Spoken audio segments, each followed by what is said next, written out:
的心想，没有这个上电视哎，偶像电视，对，下偶电视哎，偶像电视，对，下偶很紧张。我喜欢的是番茄虾米，因为它的肉质比较嫩，有弹性。Mais c'est un vin français. Oui, c'est un vin français. Okay. Mais ça, c'est un vin chinois. Actuellement, c'est beaucoup moins. Je vais vous demander de prendre la troisième bouteille, s'il vous plaît. Ça va Ouais. Ça, on va depuis la France. Vous allez vers l'est, très loin, vers le PDK, où les vins étaient le noir,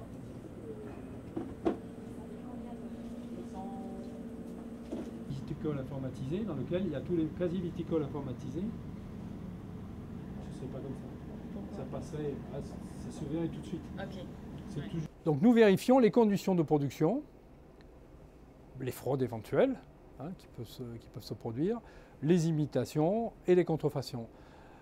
Pourquoi? Parce que ça représente des intérêts économiques importants et nous voulons garder une qualité au vin la plus haute possible en fonction des appellations d'origine. Ça marche, moi j'ai fait du stop, on a fait du stop, on n'était pas de bagnole. Donc on voit l'imitation ici d'un château très connu, voilà, avec même les dorures ici, la décoration qui est du premier coup on reconnaît à qui on a affaire. Et alors ici c'est du muoton Rachsenses, c'est difficilement prononçable. Et c'est dans ces cas-là, et bien ici, donc cette imitation, eh bien on avait du vin de Bordeaux, mais c'est une imitation donc vendue. Ce cas-là, c'était vendu en Chine. Et on fait l'analyse du verre ici. On voit le prélèvement que nous avons fait, petit trou, pour avoir de la poussière de verre, pouvoir l'analyser et vérifier d'où venait le verre. Et le verre est verre qui n'est pas fait en Europe. Donc le vin a été mis en bouteille et étiqueté ailleurs qu'en Europe.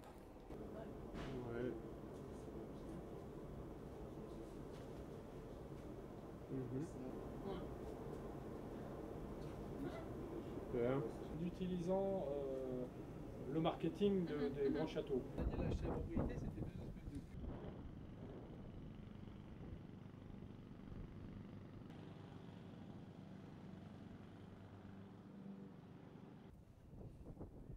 La spécialisation est assez récente en fait.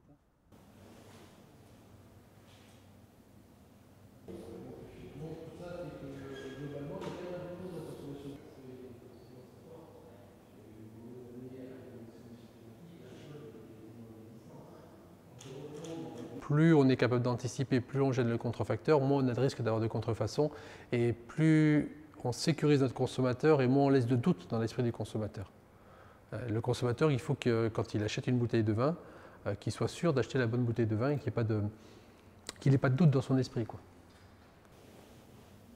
Nous, on a ces systèmes-là qui fait que les personnes prennent leur téléphone, scannent le QR code et vérifient que la bouteille est authentique. Et en même temps, ils ont une fiche technique, des conseils de consommation, ils ont tout un lien et tout un discours, un lien avec nous qui leur permettant de leur expliquer le vin. Donc ça les rassure et ça permet de sécuriser l'achat pour le client.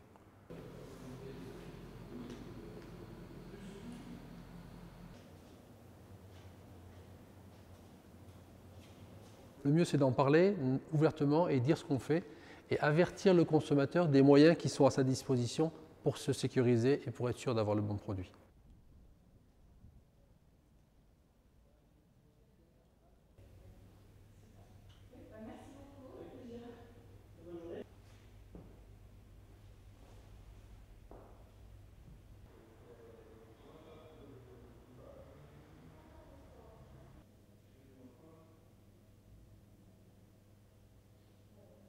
On a trouvé des contrefaçons de vin de Bordeaux dans différents pays, en Amérique du Sud, en Amérique du Nord, dans les pays de l'Est.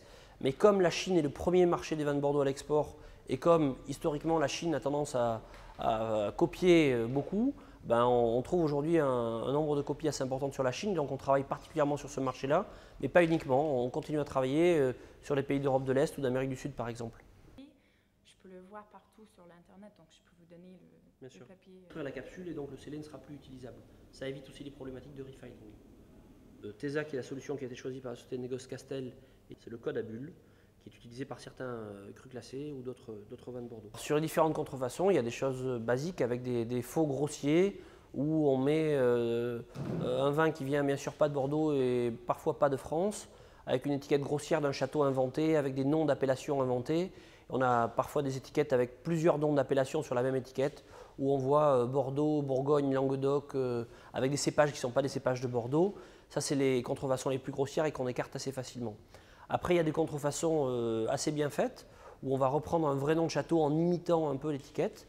Et puis, il y a des contrefaçons presque à l'identique, où la copie est très très proche de l'original, voire le refiling. Le refiling, c'est quand on vide une bouteille d'un vrai vin, qu'on la remplit avec un autre vin, qu'on la rebouche et qu'on la recapsule. Et là, l'étiquette est bien une étiquette d'origine, mais le vin à l'intérieur n'est pas le vin original.